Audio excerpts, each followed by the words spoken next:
Thank you, Tom. Thank you, everybody. Super excited to be here. This is exceeding expectations, I think, this event. It was interesting to organize, and I'm really happy you're all here. I'd like to invite the panel to come on up.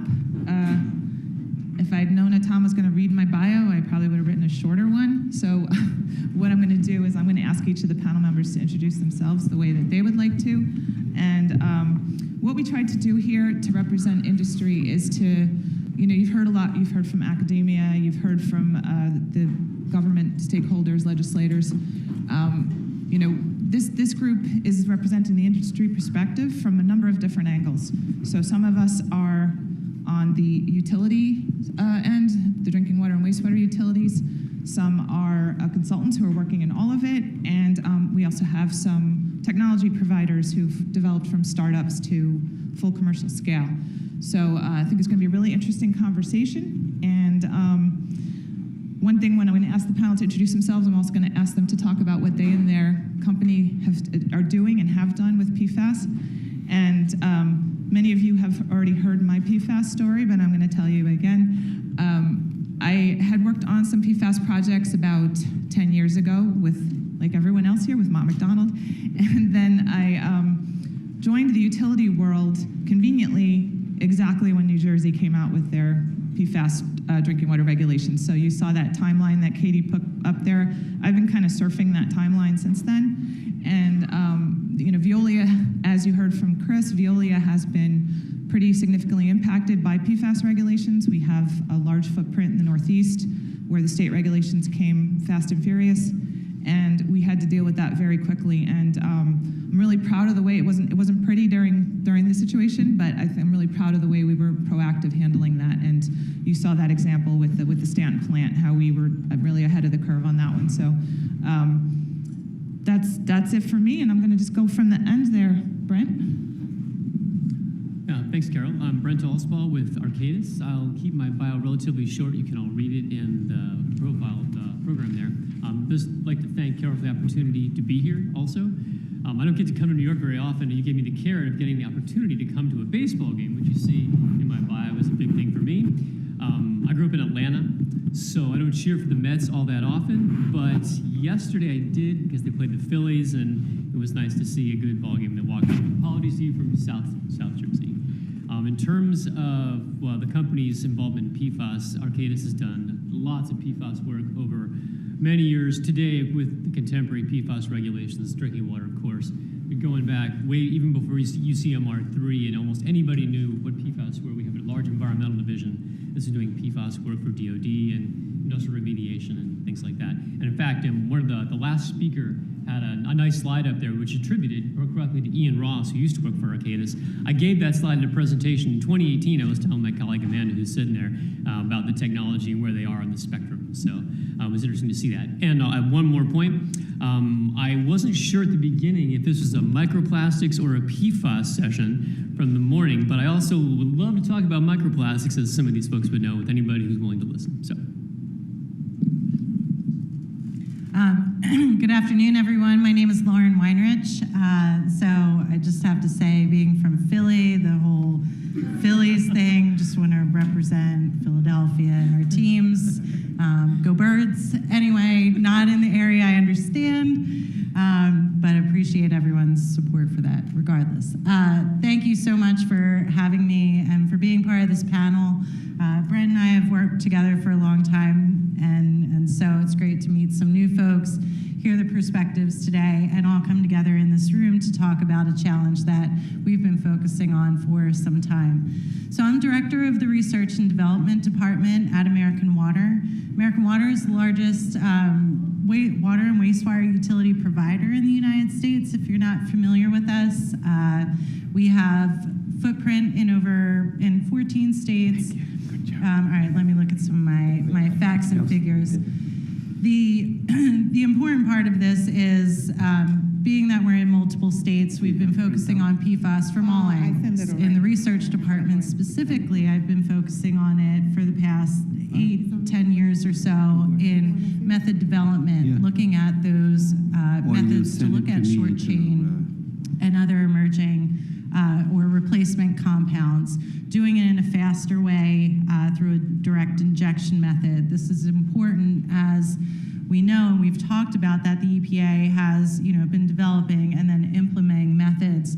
Today, a few were described, including 1633 for wastewater and solids. But on the drinking water side, we've had some challenges getting our detection limits lower and having that turnaround time faster. So in any case, the area of research that American Water has done and our research department has been focusing not only on PFAS but other emerging contaminants throughout the years, understanding our treatment processes and how we can leverage current treatment processes, whether it's for PFAS or other contaminants. And then, of course, piloting technologies that are best available right now, GAC and ion exchange, but also novel sorbents and other emerging technologies, as we'll talk about today. In terms of American Water, specifically, we have 80 surface water treatment plants. We have 520 groundwater treatment plants for about 12 to 15 treatment plants across New Jersey and California, since those two states had the first PFAS regulations. We've been monitoring and putting treatment in place and have been running those operations for some time, again, in groundwater. As we heard from Chris, the whole challenge now is in surface water, and that we're looking at the investment of PFAS removal at our surface water treatment plants. This is, some of the estimates that we've had.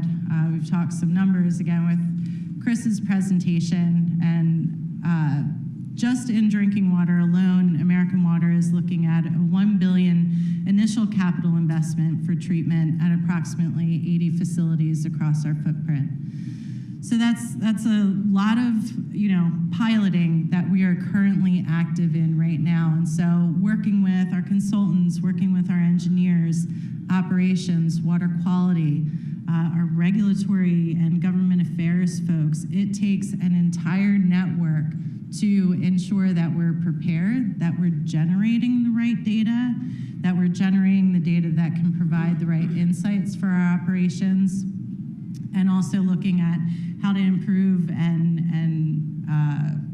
ensure that we have our operations correctly, because in that estimate, we also have $50 million of annual operating costs associated with PFAS treatment. And again, that's just drinking water. So those numbers are just drinking water. We've talked about additional monitoring for wastewater, starting to look into that more and more. And sorry, I'm going too long. In any case, obviously we can all talk PFAS for a long time. But I'm very happy to be here and looking forward to the conversation. I just want to reiterate something that Lauren said. Go Birds. Okay. All right. First of all, I want to thank NJIT and the Center for Translational Research for having us here today. I think it's a great opportunity. To stay on the baseball theme, I live in Boston now, but my dad's from Weehawken, so I'm very glad the Mets swept the Phillies. But my name is Jason Hnatko. I'm with Allonnia. We're an early growth stage technology company, and our real mission is to solve the world's toughest environmental problems. Right now, our research focuses on two main areas. The first is sustainable mining, which is not my area, so I'm not going to talk about that today. Our other area is emerging contaminants. So that's where I sit. I lead our engineering team to really bring technologies from the laboratory out into the field and deploy them to customers. Right now, our technology for PFAS is a foam fractionation system. We call it SAF, so it uses foam fractionation. So it uses rising air bubbles to separate PFAS from water and create an aqueous waste, which is like an enriched in PFAS foamate or concentrate. And this is a more sustainable approach because it doesn't use adsorbent media. There's some difficulties with scaling it in different applications. So I'm happy to talk more about our technology and implementation of foam fractionation for PFAS removal. Great. You guys hear me okay? Well, good. Well, my name is Rick Gillespie. I serve as the Chief Commercial Officer for Revive Environmental. Give a little background on myself, but I know you're all wondering. I'm from Dallas, Texas, so I know half the room doesn't like me already. But just give me a break. We have not been competitive in the NFL for almost 30 years. There's no amount of trash I can talk will make up for that. So I want to thank everyone for the time and the opportunity to speak. Just talk a little bit about Revive Environmental. So we are a clean technology spin out, which is an important topic for this audience of how you bring technologies to market. We are a clean technology spin out from Battelle Memorial Institute. So if you're not familiar with Battelle, Battelle is widely regarded as the world's largest private research and development organization. Excuse me, almost 100-year track record of commercial technology development. A lot of technologies you don't think of. So they're credited for armor plating in World War II. Some of you are old enough to remember Xerox machines and making copies when you were in college. Battelle invented the xerography process, which then led to Xerox, the compact disc, a lot of different technologies. And why that's important to Revive's story is Battelle was really focused on PFAS for probably the last 10 years, both in characterization, detection, and looking for technologies to destroy that material. So they were involved in the development of supercritical water oxidation, or SQO, in the chemical DMIL space, and thought this is working really well on some of the toughest environmental challenges we faced. How would it work with PFAS? And so invested heavily in the development of that technology. It's often referred to as the PFAS annihilator. Once they got it to a commercial scale, they spun out Revive, which is our story, in December of 2022. We are currently the first and only permitted PFAS destruction facility in the US using SQO. So we have 2 permitted facilities, one in Columbus, Ohio, and one in Grand Rapids, Michigan. And I'll kind of talk a little bit about why that's important and why those areas were located. And so when we talk about PFAS destruction from a commercial standpoint, we're at a TRL of 9, meaning we have multiple reactors deployed, we have commercial clients, people are sending us materials, but we're still young in the space of PFAS destruction. So I'd be happy to answer any questions on that area. Talk a little bit about the markets we serve. So when you think about PFAS, with a lot of talk this morning about MCLs and drinking water. One of the kind of fastest moving markets in the US for PFAS right now is not really being driven by regulations, it's being driven by availability of alternatives. So many of you know that AFFF firefighting foams are likely the most concentrated form of PFAS. And they're at commercial airports, they're at local fire departments. You'd be shocked at how much AFFF is in local fire departments, petrochemical industry, oil and gas. Many of those facilities are transitioning to the new fluorine-free foams, not because of regulations, but because the manufacturers of those firefighting foams are no longer using the legacy AFFF. And so there's a real drive across the US and Europe for disposal of these firefighting foams and the AFFF rinsates. And so if you give me just a moment, I kind of want to paint a picture, and then I'll get to some high volume recurring streams. So whether you're a local fire department or commercial airport or a large refinery, most of those facilities are either ongoing or evaluating how do we transition to these new foams, how clean is clean, what do we do with the legacy stockpiles of foam that we have. It's estimated somewhere around 15 million gallons of AFFF in the US alone. My guess is that's a conservative estimate. And just to give you a kind of local knowledge, here in New Jersey, you probably have between 150 to maybe 200,000 gallons of AFFF just in local fire departments, not including industry. And so many states, and we're under contract with several, New Hampshire, Ohio, North Carolina, and these state take-back programs to go collect, quantify, and then destroy AFFF. So that's one example. And then one, I know Jason will talk a little about, is these high volume recurring streams that can include PFAS. So one of the most prevalent is landfill leachate. Anybody dealing with landfill leachate? Yeah, maybe if you're a municipal wastewater treatment plant. There's over 2,000 landfills in the US, currently generating approximately 8 billion gallons annually of landfill leachate. and I don't know the exact number, but I haven't found a landfill leachate that didn't contain PFAS, so it's probably over 95%. Most of that material is being discharged to city sewers. And so one of the things Jason and I deal with almost every day, and it's growing almost every day, are municipal landfills, private landfills, pulp and paper landfills, who have been discharging to municipal wastewater treatment plants, and those wastewater treatment plants are saying, we can't take your material anymore. You've got to be able to separate and remove the PFAS. And so PFAS destruction often comes into that solution set of how do we separate the PFAS, and then ultimately what do we do with the hyper-concentrated stream? Thank you. Thank you very much. Okay, so I'm going to ask a few questions of our panel, and then we will open it up for the audience to ask questions too, so start thinking about those. My first question is for Brent. What are the barriers for implementing innovative destructive technology at municipal scale? Thank you. It's a good question. One of the speakers earlier in the morning said that they wanted to try to not be provocative. I'm going to take a different approach and try to be a little bit provocative, since that's partly why we're all here. And keep in mind, my lens is through drinking water, not a little bit different than landfill leachate and some other applications. So take that with a grain of salt. There's a reason why RO, GAC, ion exchange are the best available technologies. They work. They're understood by our regulators. They're easy to construct and design. We know how that goes. And to Chris's point about the Veolia plant, the 10% increase in cost, how many people pay $150 a month for your water supply? Anybody pay more than $150 a month? Okay, not many. So let's just say, I'll use $100 as a placeholder. $10 a month. How many people went to Starbucks in the last 2 days? Okay, it's not a huge cost. Now, nobody wants to spend tens of millions of dollars on new technology, but if you do, in the grand scheme of things, it's not that expensive. Now, there are many ratepayers for whom $10 a month is a burden, and that needs to be taken into account. But we can manage that. The question is, we need to have the treatment to get it done.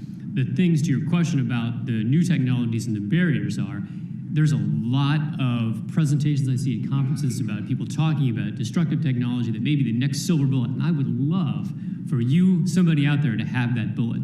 But the reality is, number one, is your technology commercially available? Many are not, some are. Does it have NSF 61 approval? Most do not, if any. And to be fair, it's not their market. Is it permitted by the state that you may be targeting? Probably not.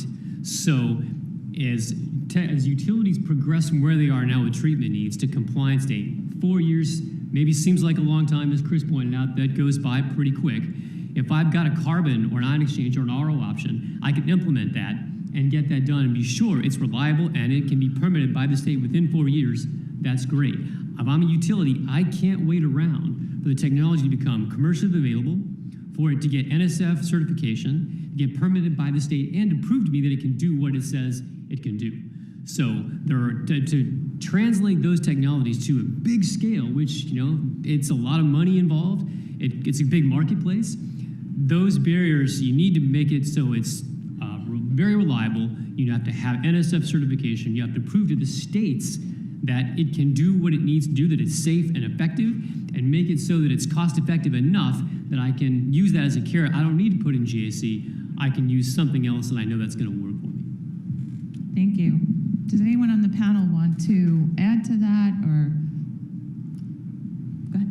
I can. So thanks, Brent. I think that's a great overview of what, when even in the research department, as we have folks approach us and say, hey, here's a technology that shows a lot of promise, kind of comes down to what is your readiness level? Where are you? And I want to point out, even those that are at a readiness level that's 7 to 9, that might not have, we want to see, what I'm trying to say is performance data. We want to know that this has been tested at a full scale, that yes, it's gone through the proof of concept and has gone all the way up to 7, 8, 9. But in this quick turnaround that we have with these rapidly changing regulatory environments and with some of the other challenges that there are, moving forward, our strategy and our ability to, work alongside earlier TRL numbers is just, not feasible, really. And so I just want to drive home that performance data side of all of the things that we've been talking about, seeing that data from different types of water sources, types of sizes, installs, pre-treatment. It all combines into a lot of variables that we need to take into account that absolutely need to see, kind of full-scale implementation. So again, I'm always kind of struggling, even with this panel, the academic and researcher in me is, so beholden to the importance of fundamental academic research. We absolutely need it. But, and having the CTR workshop here is how we're bridging now what, me being in the utility space needs to see, and how we can come together and keep in mind, those needs that your stakeholders have, stakeholders being utilities and the data that we need to see. Can I support that again? Yeah, absolutely. We are not known as a very progressive industry. Nobody wants to be serial number one, as we like to say, but there's a good reason for that. We have public money that we use to protect public health, and we can't roll the dice on that. And that's an important thing to keep in mind. And again, I want to also underscore your point. That doesn't mean that any of the research, even in TRL1, is not valuable. It is, because you never know how that research is going to be used somewhere down the line. Somebody else may take that and find the silver bullet that ultimately becomes the great technology we all hope it will be.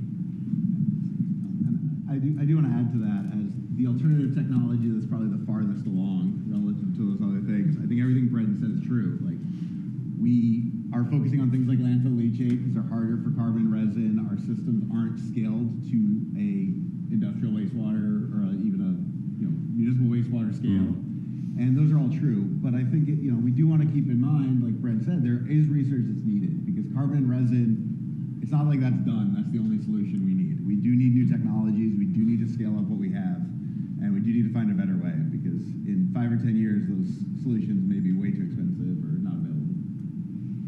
Yeah, and I would just add also to what Lauren was saying, as an end user, when a researcher comes to us and says, we've solved PFAS in a test tube with synthetic water, we say that's very nice, but come back when you've done it with real water, and we'll give you some to try. And then, sometimes that works, sometimes it doesn't. But there's a kind of a big gap there between what they think the technology readiness level is based on that lab result to using it in the real world. So, okay, let's have a question for Rick. What advances have been made in combining multiple treatment technologies for more efficient PFAS destruction pathways? Yeah, that's great. I'm going to tie it to an anecdote that I think maybe goes back to the previous question. But so from PFAS destruction for us, we need high concentration, low volume. So we're actually not PFAS concentration limited. AFFF, we're treating in the millions of parts per trillion down to really low PPT levels, but we can't treat millions of gallons per day. So we have to always be used in combination with concentration technologies. One that we've used widely is foam fractionation, because it does a really good job of separating PFAS and pretty much PFAS alone into a highly concentrated stream. So I'll give an example. Jason and I have a project. It's a pulp and paper landfill that's generating about 100 million gallons a year of leachate. And let me air quote leachate. It's got a line system. It's a legacy landfill that probably 70% is unlined. So they've got perimeter wells that are collecting water as well. So it's kind of a mix of contaminated groundwater and leachate. By using foam fractionation, we're able to basically concentrate that 100 million gallons into about 2,000 gallons per year of fomate for destruction, and do direct discharge of 99,900,000. I'll let you guys do the rest of the math. But the bulk of the material is discharged to the city sewer, meeting PPT levels for PFOA and PFOS, and then you've got this highly concentrated stream that goes off for destruction, and you're breaking the cycle of PFAS. So I think that's a really good example of kind of commercial ways of combining different technologies to leverage both of their strengths. And then maybe this will be my opportunity to be provocative on I'll give you a contrasting example. So I toured a municipal water treatment plant. I won't name the state, but it's south of here that has a PFAS problem. And they are building an RO plant to address PFAS that's capable of about 48 million gallons per day. And so as I'm touring the facility, it's pretty amazing technology. They've got a water treatment plant. This is just to polish the PFAS. And I was like, okay, so what are your reject volumes? And they're like, we think we're going to generate about 2.5 million to 4 million gallons per day of RO reject. I was like, cool, what's the plan with the RO reject? They're like, we're going to discharge it back into the river. And there's just like, in my mind, I'm like, wait, we're going to spend $100 million and a bunch of energy and time in RO to separate it, to clean it. And then we're going to take the RO reject and put it right back in the river so it goes downstream to the next water treatment plant. That doesn't make sense. And so my next question to them was like, cool, have you got a permit for that discharge? And they're like, no, we're working on it. And I was like, good luck. You know, I think that's going to be a difficult permit to obtain. So like we've seen foam fractionation used on RO reject, and I'll probably let Jason talk about why the advantages of that.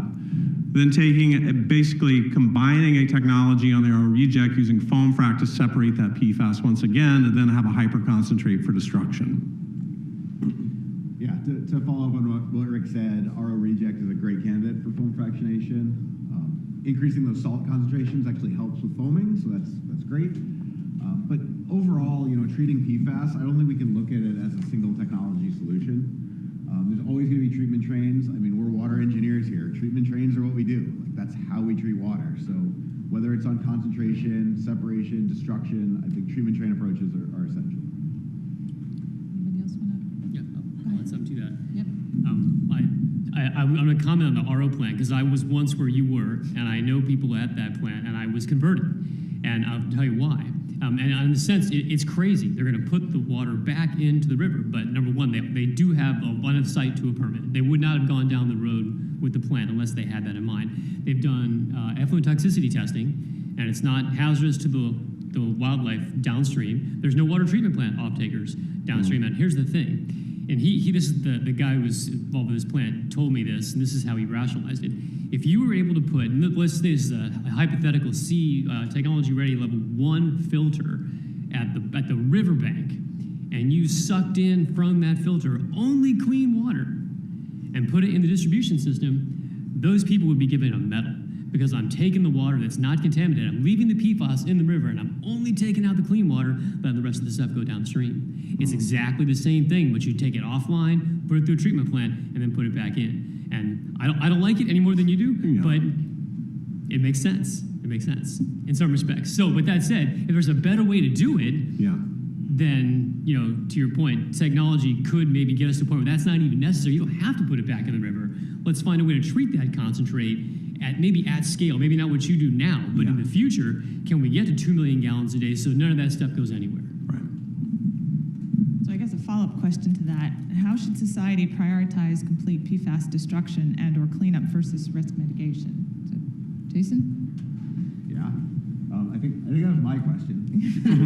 That's why I asked you that question. All right. Yeah, so I think that's really comes down to the societal problem, right? Like we talked a lot today, everyone had a slide about the risks of PFAS and, you know, it caused all these health effects. And so we're gonna spend a lot of money. We saw that, you know, $200 billion for PFAS, for risk. And yes, our goal should be to remove it all from the environment, destroy it as much as possible. But in the case of that RO plant that's putting it back in the river, is that the best risk mitigation strategy? Maybe it's not destruction. Maybe we need to focus on, you know, the highest sources, treating those, managing the risk, and in places where no one's drinking the water or the concentrations are low enough, maybe we ignore those for now until we have better technologies. Do you want to say something? I'd just like to, you know, add to that. That it makes me think of, you know, our modern lifestyle and the things that we rely on day to day, but also on, you know, other sides of the technology where, yes, these chemicals have a place, but we're dealing with them in very, you know, expensive ways to just remove them. And I do hope that we can get to a point where we're destroying them and breaking that cycle. We are aware that we have to, you know, put in GAC, either adsorption or exchange technologies to do that right now. But destruction really needs to be the focus, and we need to get that to scale. But the other thing I wanted to mention, and came up earlier, around the things that we're also doing at the utility level to talk about this human element and the communication need that is there.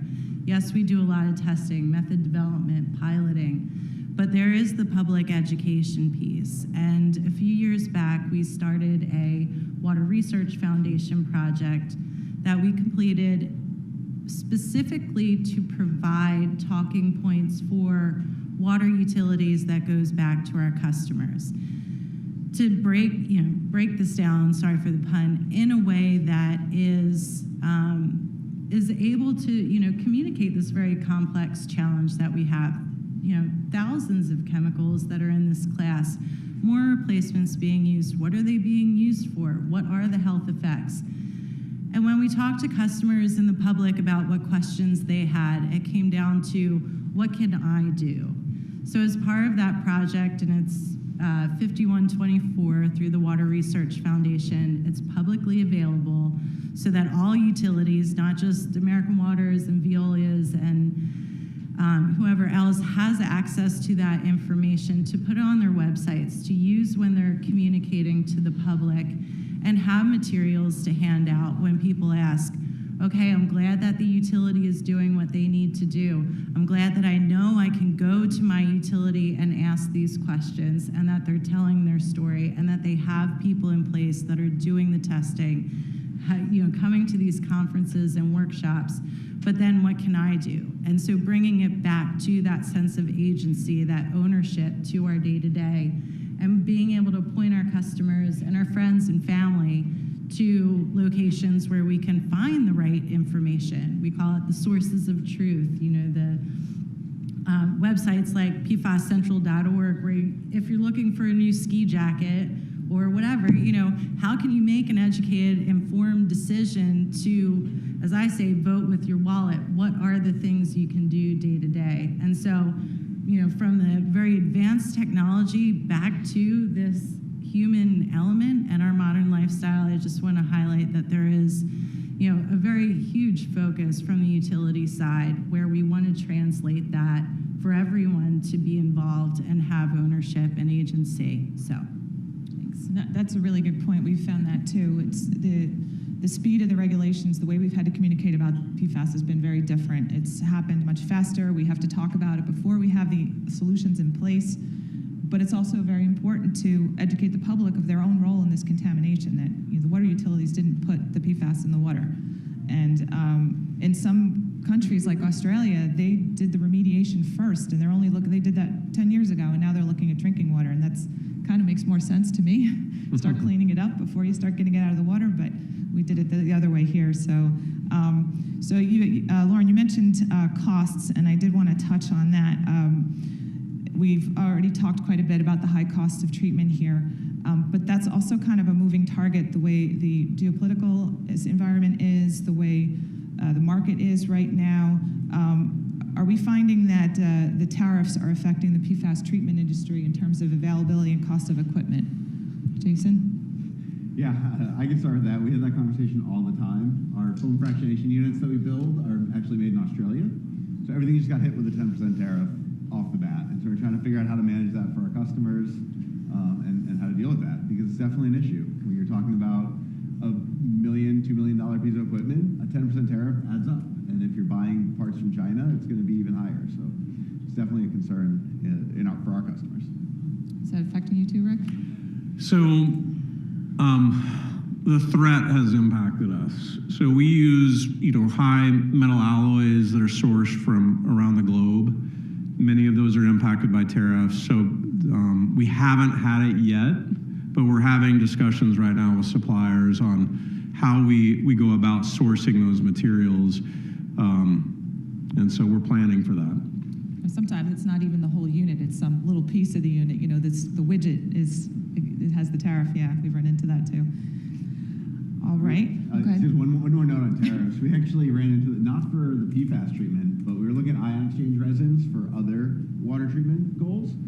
And a lot of the suppliers were not willing to give us a small quantity because they want to save their PFAS or their tariff-free resins for their big customers.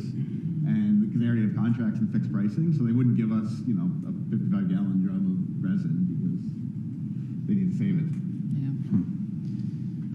So one of the reasons for this workshop is to see how we can translate research and innovation into real-world solutions. So, Lauren, what are some of the barriers you've found on the utility side with implementing innovative technologies? Well, the answer I'll definitely give today is time, as we mentioned with the drinking water regulation, being prepared for that rule to take effect. It's a rapid turnaround to do the piloting, to do the testing that needs to be done.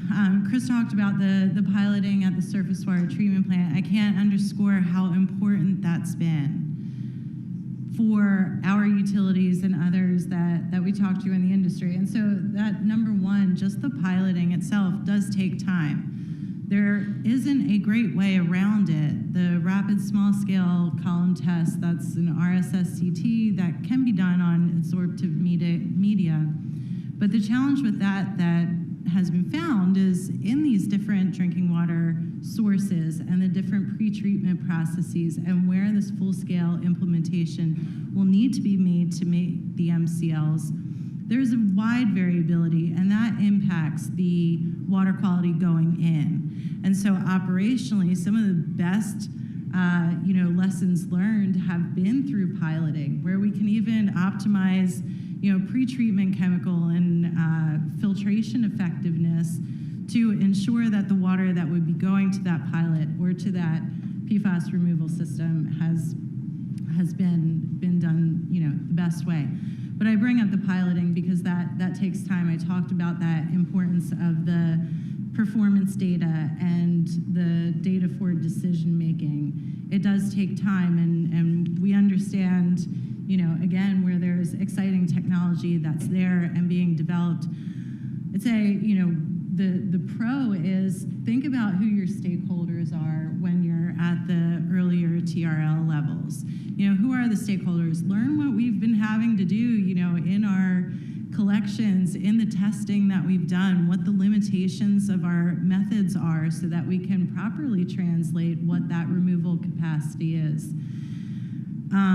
I think, I'll underscore that data part, but, the other barriers are, is it cost effective? Is it scalable? How do we, understand that? And when it is scalable and when we have that performance data to say, yes, we're ready to go with this, let's put it in, we can, leverage this. I want to point out the other question that we'll have is, well, what kind of training and change management is there? Is this a new technology that hasn't been leveraged before? Best available technologies like GAC and ion exchange we're familiar with, we utilities, right? But if there's something new, think about that too. How will we be training the operators? How will we be training our staff? And also, how are we communicating that to our regulators in the first place to, help support that technology and the implementation? So those keys around, when it's ready to go, generating that data, having it ready to be implemented, thinking about the training, the change management, the regulatory support, cost, all of those things. I'll put that in a positive spin, not necessarily a barrier, but things to point out, to think about. Thank you. So I'm going to flip that one around. And for those of you on the service provider side, what's the biggest challenges to getting utilities to implement innovative technologies? You want to go first? All right, I can go first. The first one obviously is awareness, right? So, Rick and I are out there at these sorts of things. We have people out at meetings and trade shows and conferences, presenting papers, getting the information out there, getting people to know and understand the technology. And then the second one, timeline is a big thing, right? Because if it's a new technology, you want to do a bench scale test, and then you want to do a pilot scale test, and then you want to do a design, and that does extend the lead time. On the operations and training, that's definitely something we've seen. Our original business model was sell the unit, train the staff, and walk away. We found that doesn't work great because they're just, especially in the landfill market, we're doing a lot of our work. They don't have a full-time wastewater operator.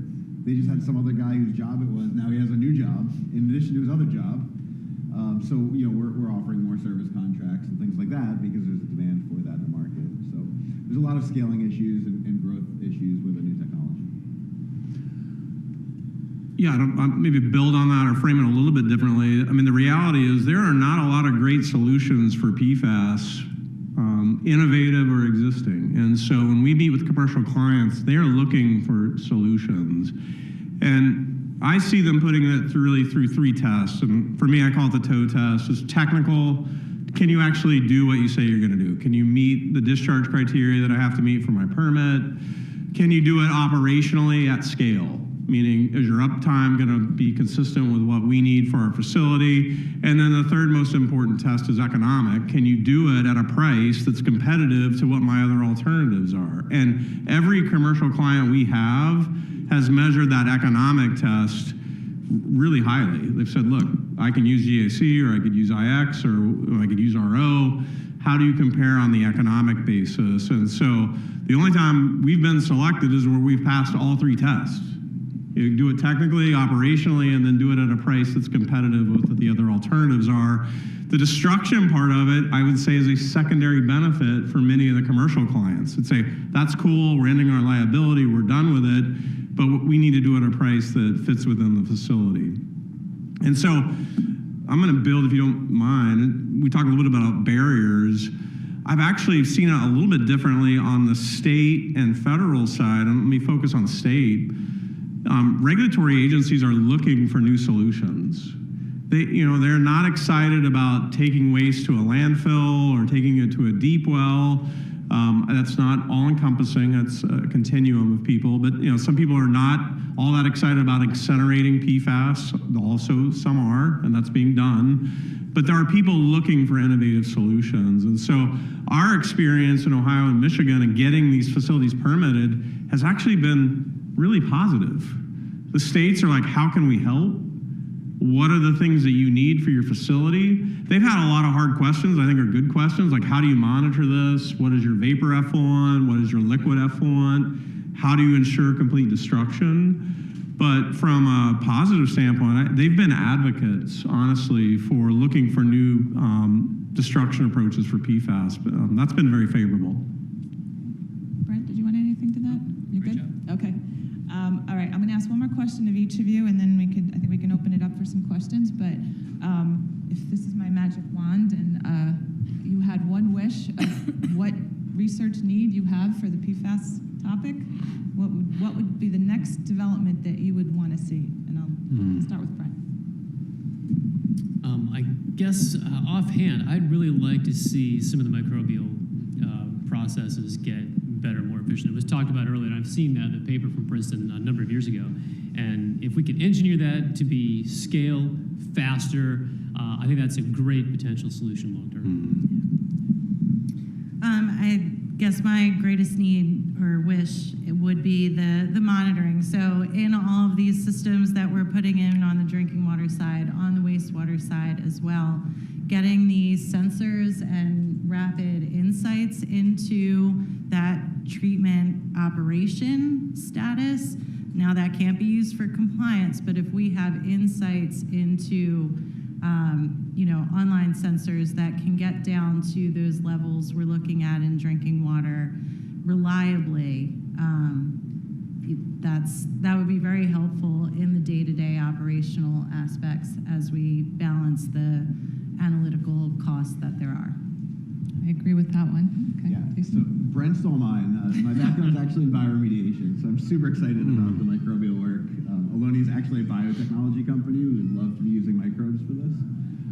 But since that's been taken, I'm going to say really a global understanding of the problem and what is important and what is not. So we get questions all the time about short chain and ultra short chain PFAS. And it'd be great to know if those are really a concern. Are there health risks with those? Are we going to have to regulate those? Or should we really just focus on the ones we know and understand now? And just having a certainty on what the problem is would go a long way. Yeah, I would say regulatory certainty. We're seeing regulatory enforcement really at the local level for most industrial dischargers, and there is wide variability in that. From we're not evaluating for PFAS yet, all the way down to, like in Columbus, our discharge permit is 4 parts per trillion for PFOA. We're meeting drinking water standards. I think from an industrial discharge permit, we're treating things like landfill leachate to drinking water standards for PFAS. We're able to do it, but it'd be nice if that was consistent across the U.S. And I would say, I don't know how many end users in the audience, they're looking for that certainty too. They know they have a problem, they want to fix the problem, they just need to know where the goalposts are for that solution. Okay, great. I think I'm going to open it up to see if the audience has some questions for the panel. Anyone? Nick, do you have a question? Or are you just waving at me? Just wants to start. You want the mic? You don't need a mic. Well, you asked for a wish, all right? So I'll give you my wish in a minute. But what I wanted to share today, and I think Brian, I don't know if Brian's still in the audience, Brian, I met him a few minutes ago, and he said, hey, Nick, this was a great session, okay? This whole translational research to deal with the decontamination of PFAS. But all you stakeholders out here, we're the victims, all right? You're smiling, but think about that. We are spending a lot of time and money, academia, and all our utilities to deal with a problem you didn't create. So I think one of my wishes is something to think about at Tom. Maybe perhaps another venue for the Center of Translational Research would be to get maybe not as many civil engineers or water engineers, but our chemical engineers, and meet with and have a session with the manufacturers and those that are creating the consumable products. Because no matter how much time we spend with all the technology, okay, and to treat it, okay, and we talked about that today. Rick, you did a great job. Chris, I'm sorry, you did a great job today talking about pilot plants and how you manage that. We talked about carbon absorption. We talked about resins. We talked about membranes. Some people started to talk about 1,4-dioxane, but that's a different process. But I do think that might be something we need to consider, okay? We got to deal with the problem, but who's dealing with the supply chain? Who's dealing with, you talked about this time bomb that we have with all these fire, the foam suppressing fire equipment and all these other consumable products. So that's just something to think about. I think it's a great opportunity for our chemical engineering and chemists in all our universities today to play with that, because you guys are doing a great job dealing with the remediation, dealing with the decontamination. But are we really spending enough time talking about the supply chain and what are we doing in that area? So that was a comment I wanted to make. But I do have a wish for many of you in the audience. And my wish would be that when you leave today, those of you that work for public utilities, the investor-owned utilities, the constructors, and the universities, we have such tremendous talent in our universities, and I could speak for NJIT, but we have other great universities here. My wish is that you reflect on what happened today and avail yourself to NJIT and the other universities for our students, our interns, our co-ops. You need to be there to bring these people on board, okay? It's not a matter of just translating to a commercialization, but being able to have the students who go to school here and they get a good sense of the laws of physics and chemistry, but it's an experiential learning that would come out of it. I mean, I talked to you, Alex, and my friend Rich hired you up there in Ridgewood, but I gotta believe in the last 3 years, you've learned a heck of a lot that you didn't learn in school. And we talk about pilot plants, right? These students here will open up your eyes if you bring them to the table. So that's my wish. Thank you. That's a tough one to follow. Thank you, Nick. Does anyone else have any questions? Question to the right? Yeah.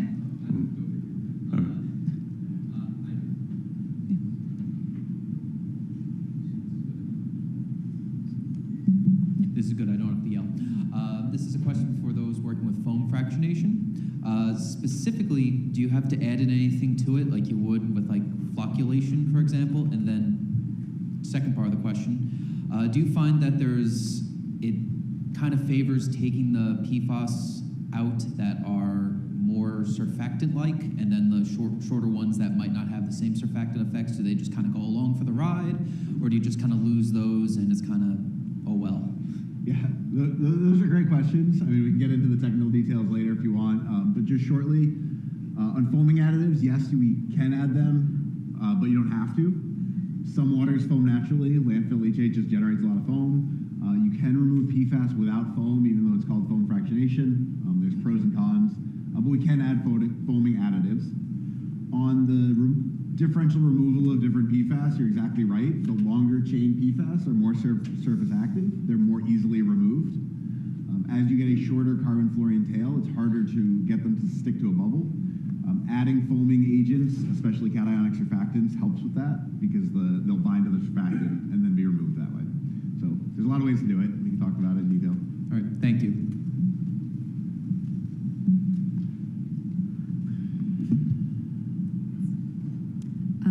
So first of all, Nick and anybody else, come see us at Stanton. The pilot's awesome. It's going to be running forever. We have internships. We have jobs. We're always looking for new smart people. And even if you're just doing research well, I shouldn't say just, even if you are also doing research, we'd love for you to come check it out. We've also got a new pilot starting in Pennsylvania this year. So we'd love to be part of this educational environment where we all learn together. My question is for Rick. I think that's awesome that you were working in states that have a really positive regulatory environment.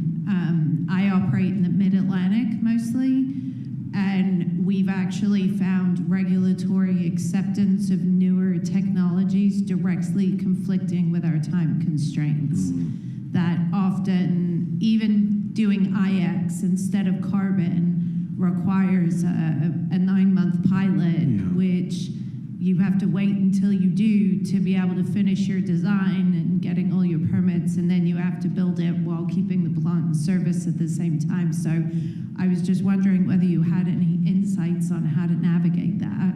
Well, you bring up an important point. I mean, you're dealing with municipal water treatment, and so I think the differences between what commercial clients can do and landfills can do in terms of trying new technologies a little bit different than kind of the scope and scale that you're dealing with. So I don't know that I have any particular insights to say this is how you get it done faster on the municipal water side. Yeah, I can add to that a little bit. I think it goes to what we've talked about with certainty and rules and regulations and having standards and guidance that's nationwide. Because we have run into states where, some states are great, you're doing something that's awesome, and other states are like, well, we want to get to these really specific details and we don't want you to do it this way. And they made us modify equipment in ways that it doesn't operate as well, but that's how they want it done. And so we've definitely run into that with some states versus others. You want it back on schedule? Okay. Thank you very much to the panel, and thank you to all of you.